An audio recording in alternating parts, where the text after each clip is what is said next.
No tengo palabras para describir lo que sentí al ver las fotos del viaje. Fotos familiares, sonrientes, perfectas, pero sin mí, como si nunca hubiera estado ahí, como si me hubieran borrado de la historia. Lo más doloroso es que yo pagué ese viaje. Cada centavo. Todo empezó con la idea de hacer algo especial para los 70 años de mi suegro. Reaje, mi esposa, y yo pensamos en un viaje familiar a la playa. Un destino elegante, con buen clima, buena comida y, sobre todo, tiempo juntos. Queríamos que fuera inolvidable. Yo me ofrecí a cubrir los gastos.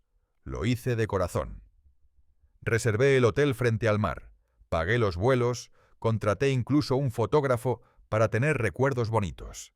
En total venían mis suegros, mi cuñada Ela, Reaje y yo. Se suponía que sería un momento de unión. Pero desde el segundo día sentí esa sensación incómoda. Pequeños gestos. Ela evitaba sentarse a mi lado. Hacía bromas que parecían inocentes, pero cargadas de veneno. ¡Ay, qué bueno tener un esposo generoso! Así cualquiera hace vacaciones. Mira, mamá, qué suerte tiene Reague, que hasta le pagan el desayuno. Yo tragaba en seco. No respondía. Pensaba, no arruines el viaje. El tercer día fue la sesión de fotos. Todos fuimos a la playa. El fotógrafo nos pidió ponernos juntos, sonreír, abrazarnos. Yo estaba detrás, con el brazo sobre los hombros de Reage. Me sentía feliz, aunque por dentro algo no encajaba. El fotógrafo les mostraba las capturas en su cámara. Vi cómo Ela tomaba el dispositivo y lo miraba con cara seria. Luego se fue a hablar con él a un lado. No escuché nada. 2 días después recibimos las fotos editadas. Las vi en el grupo familiar de WhatsApp y no podía creerlo. En cada imagen grupal, yo no aparecía. En las fotos de la playa, de los restaurantes, del atardecer, todas estaban perfectamente recortadas, encuadradas para que mi presencia fuera eliminada. En algunas, solo se veía un hombro extraño al borde, como si hubieran tratado de ocultar que había una sexta persona ahí. Sentí un nudo en la garganta. No era un error, era una decisión. Le pregunté a Reage. Me dijo que no sabía nada, que seguramente era casualidad. Pero yo no soy tonto, así que fui directamente al fotógrafo. Le dije que quería saber si alguien había pedido que me excluyera de las fotos. Él se puso incómodo, bajó la mirada y me dijo que sí, que una de las mujeres le había dicho que me sacara, que no era necesario incluirme. No hizo falta que dijera su nombre. Sabía perfectamente quién había sido. Volví al hotel con una mezcla de rabia, tristeza y decepción. Me encerré en el baño de la habitación y lloré. Sí, lloré, no por las fotos, sino por lo que significaban, porque detrás de cada imagen sin mí había una intención clara: hacerme desaparecer. Y lo peor fue ver que nadie, ni siquiera mi esposa, había hecho algo al respecto. Ahí fue cuando tomé una decisión. No iba a pelear, no iba a gritar, solo iba a devolverles el favor, con elegancia, con estrategia y con una venganza que no olvidarían jamás. Al día siguiente me levanté temprano. Mientras todos dormían, bajé al lobby del hotel y pedí hablar con el gerente. Mostré mi reserva y los datos de la tarjeta con la que había pagado todo el viaje. Le pedí que dividiera la cuenta. Una habitación quedaría a nombre mío, otra a nombre de mi esposa. El resto, las de mis suegros y Ela, debían pasar a ser independientes. También solicité que dejara de aceptar cargos adicionales a mi tarjeta.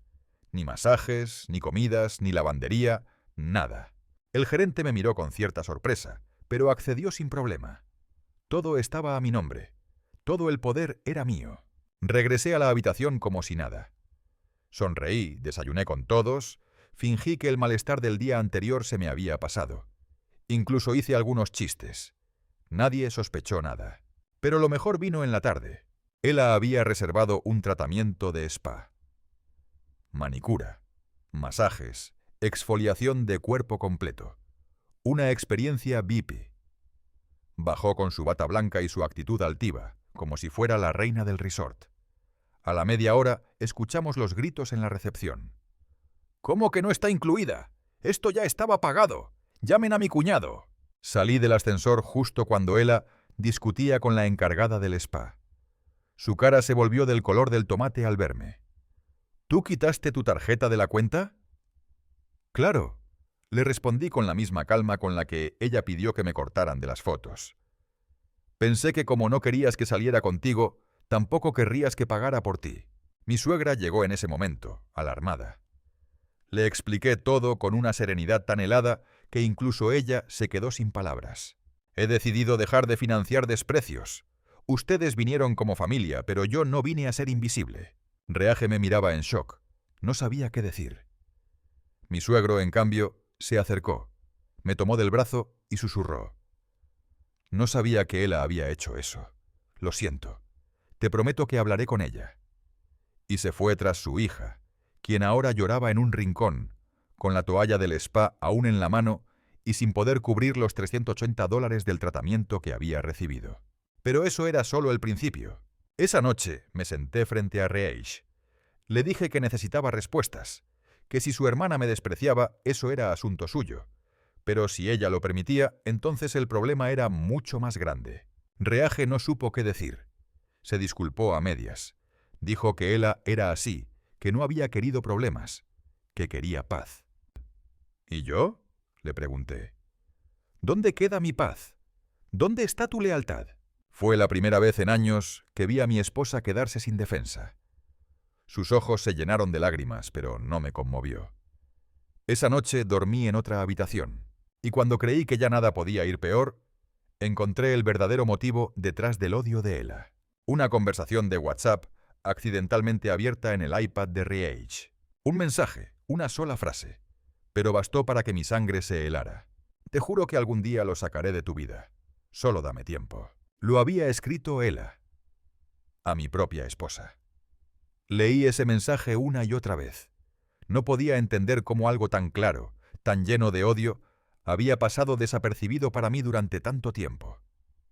Ella no solo me despreciaba, no solo me había borrado de las fotos o tratado con desdén. Ella había estado planeando activamente destruir mi matrimonio. Y lo peor, lo hacía con la complicidad silenciosa de mi esposa. Esperé a que Reage saliera del baño. Cerré el iPad con calma, lo coloqué sobre la cama y me quedé sentado en la silla junto al ventanal, mirando el mar. Ella entró, secándose el cabello con una toalla, sin sospechar nada. Pero algo en mi mirada debió alertarla, porque se detuvo de golpe. ¿Pasa algo? Sí, le dije sin rodeos. Quiero que me expliques esto. Le mostré el mensaje. El color le desapareció de la cara. Eso no es lo que piensas, balbuceó. Es solo... Ella es muy dramática, siempre dice cosas así. Yo no la tomé en serio. ¿No la tomaste en serio? ¿Me estás diciendo que tu hermana puede decir que quiere sacarme de tu vida y tú solo la ignoras? Yo no sabía que lo decía en serio, gritó de repente. Yo solo quería que dejara de molestar, que se calmara. ¿Y por eso no me dijiste nada? ¿Por eso dejaste que me excluyera, que me humillara? Reage comenzó a llorar. Me pidió perdón una y otra vez. Dijo que estaba atrapada entre su hermana y yo, que no quería perder a ninguno, que Ella siempre había sido posesiva, controladora, pero que nunca pensó que llegaría tan lejos. Yo ya no sabía qué sentir. Por un lado, estaba herido. Por otro, sentía una furia tan profunda que temía lo que pudiera hacer si no pensaba con frialdad. Así que decidí hacer algo más eficaz que explotar, exponer. Recordé que el fotógrafo nos había entregado todas las fotos en una carpeta compartida de Google Drive. Entré, descargué todas las originales, las que él no había editado aún, y las comparé con las que Ella nos mandó después por WhatsApp. La diferencia era brutal. En las originales yo aparecía en el centro de todas las fotos familiares. En la edición final, recortado con precisión quirúrgica. Ella le había pedido las originales al fotógrafo, las había editado ella misma, y luego las había compartido como si fueran las oficiales. Guardé todas las evidencias. Capturas de pantalla, metadatos, los mensajes de Ella, el acceso a su cuenta de edición en Canva, todo. Y luego hice lo impensable. El último día del viaje, mientras todos empacaban sus cosas, envié un mensaje al grupo familiar con un enlace. Para que todos tengamos las verdaderas fotos del viaje, escribí. Nadie entendió al principio. Hasta que abrieron la carpeta. Hasta que vieron las imágenes originales. Y luego una presentación que armé en PowerPoint, donde mostraba, paso a paso, cómo habían sido manipuladas. Incluí las ediciones, los recortes, las comparaciones lado a lado.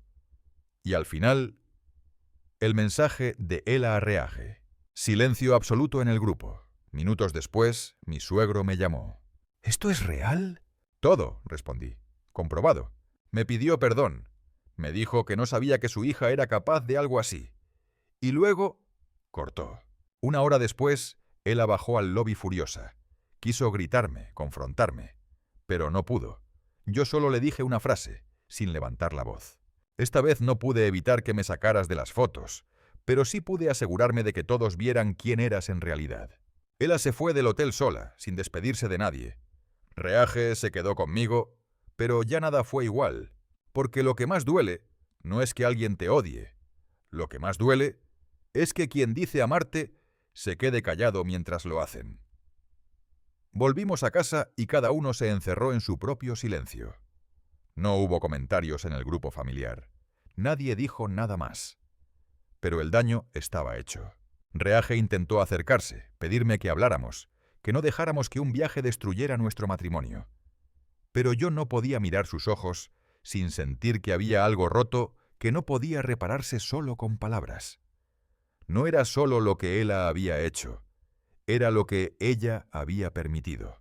Los días siguientes los pasé en mi oficina, trabajando horas extras solo para no tener que volver temprano a casa. Cada vez que abría la puerta del apartamento, el silencio pesaba más. Y cada vez que Reage intentaba acariciarme el brazo o preparar mi cena favorita, me sentía aún más lejos de ella. No podía fingir que todo estaba bien. Una noche, mientras ella dormía, decidí revisar los álbumes antiguos. Fotos de nosotros, de nuestros primeros viajes, nuestros aniversarios. Y fue entonces cuando noté algo, un patrón que nunca antes había detectado. En casi todas las fotos familiares donde aparecía Ela, yo estaba en los márgenes, cortado, borroso o directamente ausente. No era casual. Ela llevaba años eliminándome poco a poco de los recuerdos. No solo ahora, siempre. Me pregunté, ¿cuántas veces más había manipulado cosas a mis espaldas? ¿Cuántas conversaciones había tenido con Reage para envenenarla en mi contra? ¿Y cuántas veces mi esposa había preferido no hacer nada? Al día siguiente hice algo que llevaba tiempo posponiendo. Fui a ver a Baruter a Pepenhuta. Necesitaba ordenar mis ideas antes de tomar decisiones definitivas. El psicólogo me escuchó durante 1 hora sin interrumpirme. Me observaba con calma, asintiendo de vez en cuando, hasta que al final me dijo: «Tú no estás enfadado solo con tu cuñada. Estás dolido porque alguien a quien amabas profundamente permitió tu humillación. Estás luchando con la idea de perdonar lo imperdonable». Tenía razón. Eso era.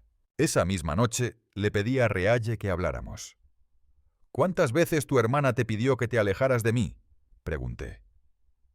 Ella se quedó en silencio unos segundos. «Muchas», respondió finalmente, con voz baja. «Siempre creyó que eras una carga, que ibas a limitarme, que merecía algo mejor. ¿Y tú qué pensabas?». «Yo pensaba que era injusta contigo, pero tenía miedo de enfrentarla. Siempre ha dominado a todos en la familia, a mí, a mamá, incluso a papá, y me daba miedo perderla. ¿Y qué hiciste para defenderme?». Silencio. «Nada», murmuró. Y ahí supe que ya no era cuestión de fotos, ni de un viaje, ni siquiera de una hermana envenenada por la envidia. Era sobre lealtad, sobre saber quién se pondría de tu lado cuando más lo necesitabas.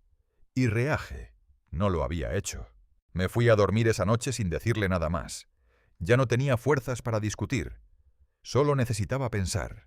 El día siguiente amanecí con un mensaje de mi suegro. Quería verme. Fui a su casa, donde también estaban mi suegra y Ela. Pensé en irme, pero me pidió que me quedara. Ela no habló. Fue mi suegro quien tomó la palabra. «Quiero pedirte perdón, hijo, por no haberte defendido antes, por no haber puesto límites, porque durante años permitimos que Ela hiciera lo que quisiera con todos, y nadie la detuvo. Pero lo que hizo esta vez Fue demasiado.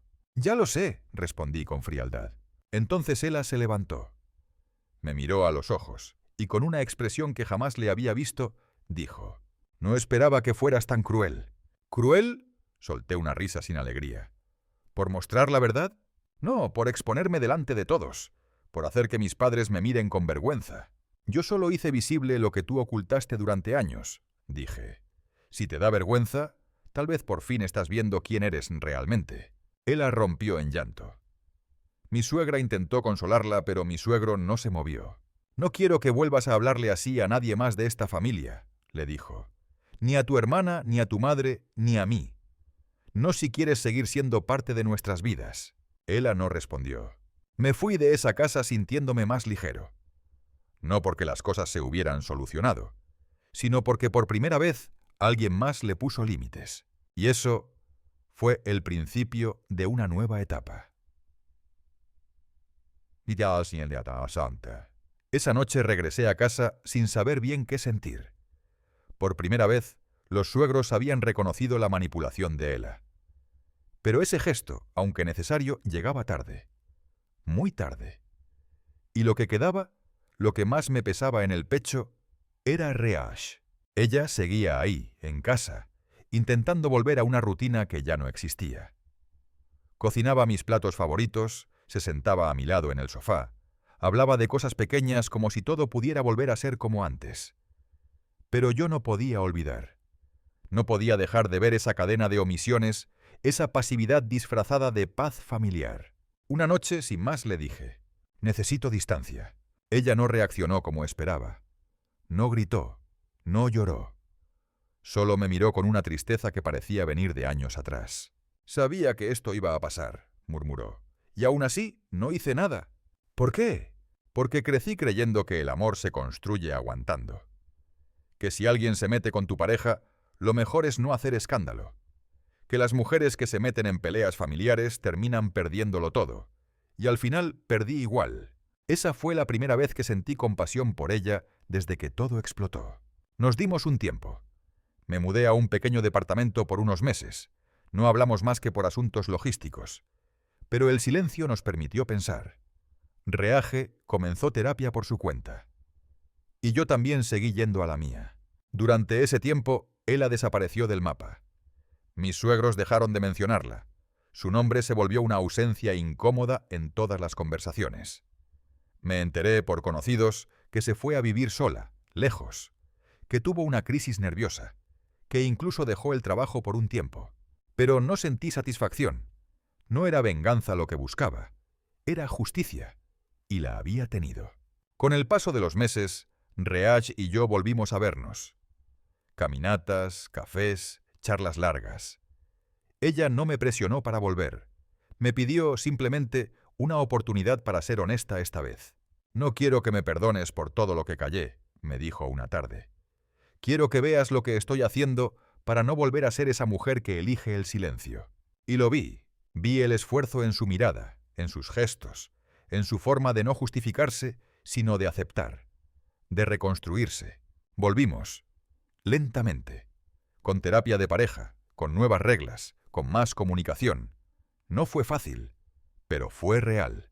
Un año después, volvimos a hacer un viaje. Esta vez solos, solo ella y yo, a una cabaña en la montaña, sin lujos, sin familia, sin cámaras. Una noche, mientras hacíamos una fogata, me entregó una caja pequeña. Adentro había un álbum de fotos nuevo, solo nuestras fotos. Y en la última página, una nota escrita a mano.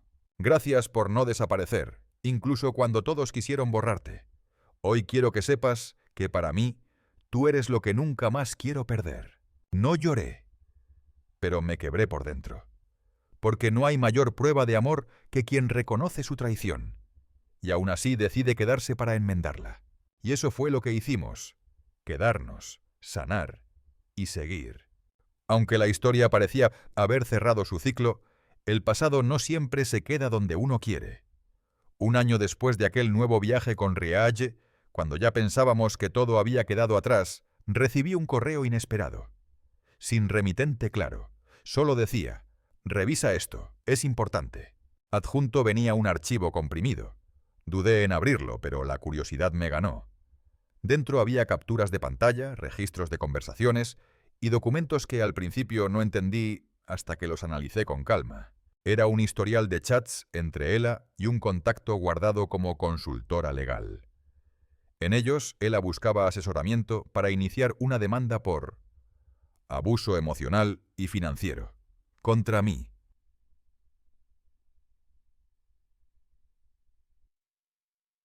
Contra para. El documento que más me impactó era un borrador de declaración donde Ella afirmaba que yo manipulaba a Reage, que la aislaba de su familia, que controlaba sus decisiones económicas y que eso era parte de un patrón de violencia silenciosa. Me temblaron las manos. ¿Esto venía de antes? ¿De cuando ella intentaba separarnos? ¿O era algo nuevo? Consulté a un amigo abogado. Me dijo que el documento por sí solo no tenía validez, pero que si él alguna vez decidía formalizarlo podría hacer mucho daño, que no importaba si era falso, sino cómo lo presentara. Volvieron los temblores de aquellos días. Volvió el miedo, la sensación de ser observado, de que cada paso podría ser usado en mi contra. Lo hablé con Riech. Su rostro fue un poema. Horror, culpa, rabia. ¿Ella te odia tanto?, me preguntó. No lo sé, pero claramente no ha terminado conmigo. Fue entonces cuando Reage tomó una decisión que me dejó helado. Voy a enfrentarla, dijo. No por ti, no por nosotros, por mí, porque estoy harta de callar por miedo. Le pedí que no lo hiciera, que no valía la pena. Pero ella no me escuchó. La llamó, la citó en una cafetería, y fui con ella, solo para asegurarme de que estuviera bien. Ella llegó tarde, con gafas oscuras y una expresión de superioridad intacta. «¿Qué quieres ahora?», dijo sin saludar. Reage no se alteró. Sacó las capturas de pantalla impresas, las puso sobre la mesa y le preguntó: «¿Hasta dónde estás dispuesta a llegar?». Ella las miró. No se inmutó. «Eso era de hace meses. No pasó nada. Solo estaba viendo opciones». «¿Viendo opciones?», dije yo por primera vez interviniendo. «¿Te das cuenta de que eso es difamación?». Ella se encogió de hombros. «A veces hay que defender a la familia. Y tú no eres familia. Nunca lo fuiste». Fue ahí cuando Reage se levantó. No gritó, no lloró. Solo dijo: «Entonces es oficial. Para mí, tú tampoco lo eres más». Ella se quedó sola en la mesa. Reage salió del lugar con una firmeza que nunca antes le había visto. Y en ese momento supe que algo había cambiado. Por fin, ella me eligió a mí. No porque yo la obligara, ni porque era lo correcto, sino porque decidió cortar con años de abuso disfrazado de amor familiar. Y esa, más que cualquier venganza, fue la justicia que tanto esperé. La vida siguió, pero algo dentro de nosotros había cambiado para siempre. No fue solo la distancia con Ella, ni el quiebre con su familia, ni siquiera la amenaza legal que casi nos arrastra de nuevo al abismo. Fue esa sensación de haber sobrevivido a algo que, si no lo enfrentábamos juntos, habría destruido hasta lo más profundo de nuestra relación. Los meses siguientes fueron raros, silenciosos al principio, luego llenos de pequeños gestos. Reage se esforzaba por demostrarme que estaba del mismo lado. Me enviaba mensajes espontáneos durante el día. Me preguntaba cómo iba el trabajo. Se ofrecía a acompañarme en reuniones familiares que antes evitaba. Y lo más impactante, bloqueó a Ella de todas partes. No fue una reacción impulsiva. Lo hizo en silencio, sin buscar mi aprobación. Simplemente entendió que era un límite necesario, un acto que decía: «Te escucho, y esta vez actúo». Yo también empecé a sanar.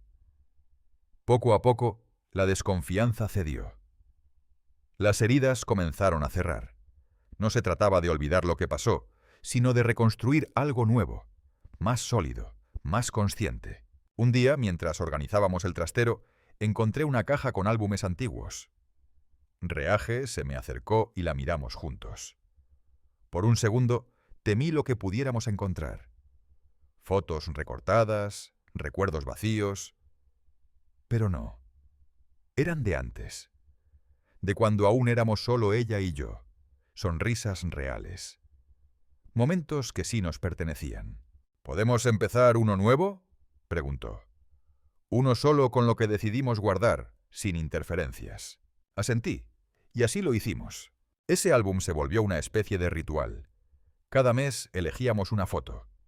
Una sola. La imprimíamos, la pegábamos con cinta dorada y escribíamos una frase. Algo que recordara por qué valía la pena seguir. Pero no todo fue tan limpio. Una tarde de domingo, mientras salíamos de una tienda, vimos a Ela del otro lado de la calle. Sola, más delgada, con la mirada perdida. Nos vio, bajó la cabeza y siguió caminando. No dijo nada, no intentó acercarse. Solo se desvaneció entre la gente como si fuera un fantasma del que ambos queríamos despertar. Reage no dijo nada durante varios minutos. Luego murmuró: «No quiero odiarla, pero tampoco quiero volver a verla». Y entendí perfectamente, porque hay personas a las que uno no deja de amar por completo, pero sí deja de permitirles hacer daño. Al mes siguiente recibimos una carta, escrita a mano, de Ela. No pedía perdón, no explicaba nada, solo decía: «Espero que algún día puedan entender que hice lo que creía correcto. Y si no, que al menos encuentren paz». No respondimos. No porque quisiéramos ignorarla, sino porque a veces el silencio es el único cierre que uno necesita. A partir de entonces, nuestras vidas se ordenaron. No fue perfecto, pero fue auténtico. Compramos una casa más pequeña, una lejos del ruido, donde no llegaran visitas inesperadas. Reage cambió de trabajo. Yo renuncié a mi puesto directivo y abrí un pequeño estudio por mi cuenta. Quería tranquilidad. Y lo logramos. Un domingo cualquiera, mientras colgábamos la foto número 37 en el nuevo álbum, me di cuenta de algo. La verdadera justicia no fue lo que le pasó a Ela, ni siquiera la exposición pública. La verdadera justicia fue haber recuperado lo que ella intentó destruir y haberlo hecho más fuerte que nunca. Pasaron 3 años desde aquel viaje que lo cambió todo. A veces me descubro mirando al mar con la mente en blanco, recordando lo absurdo que fue todo y lo profundo que dolió. Porque aunque la herida cicatrizó, la memoria nunca se borra por completo. Una tarde de otoño, recibimos una invitación inesperada. La boda de un primo lejano de Reage. No era alguien con quien tuviéramos una relación cercana, pero dentro del sobre venía una nota escrita a mano. «Sé que la familia ha pasado por cosas difíciles, pero ojalá este día sea una oportunidad para empezar de nuevo». Era evidente que Ela estaría ahí. «¿Vamos?», preguntó Reage con la voz temblorosa. «¿Tú quieres ir?» «No lo sé. Parte de mí dice que es hora de cerrar el círculo. Otra parte aún tiene miedo». La tomé de la mano. «Si decides ir, iré contigo. No para protegerte, para caminar a tu lado». Y fuimos. El lugar era hermoso. Una casa de campo decorada con luces cálidas, música suave y gente que apenas conocíamos. Pero ahí, entre el gentío, estaba Ela. Nos vio. Por primera vez en años, nos miró directamente. No hubo odio en su rostro. Solo vacío. Un cansancio antiguo, como quien ya no tiene fuerzas para seguir luchando guerras inútiles. No se acercó, y nosotros tampoco. Pero cuando pasamos cerca, camino a nuestra mesa, bajó ligeramente la cabeza. Un gesto mínimo, casi imperceptible. Un acto que en otro tiempo jamás habría hecho. No era perdón, no era reconciliación. Era algo más crudo. Aceptación. Aceptar que nos habíamos librado de ella, que no nos debía nada, pero tampoco podía pedirnos más. La noche transcurrió sin incidentes. Reage y yo bailamos, reímos, compartimos vino. Por momentos casi olvidamos lo que ese evento significaba. Pero al salir, ya de madrugada, Reage se detuvo frente al coche y me dijo: «Gracias por no rendirte. Gracias por elegirte», le respondí, porque eso había sido lo más importante. Que ella, en algún momento, dejó de pedirme que perdonara a los demás y comenzó a defenderse a sí misma. Volvimos a casa y colgamos la foto número 40 en el álbum. Era un retrato sencillo, los dos bajo las luces colgantes de la fiesta, abrazados, con las cabezas juntas. En el margen inferior, Escribimos juntos la frase: no sobrevivimos al conflicto, sobrevivimos al silencio. Y esa es la verdad que nadie te dice sobre el perdón. No siempre se trata de absolver al otro. A veces se trata de perdonarte a ti mismo por haber permitido tanto. Y luego empezar de nuevo, sin culpa, sin ruido, con los ojos abiertos.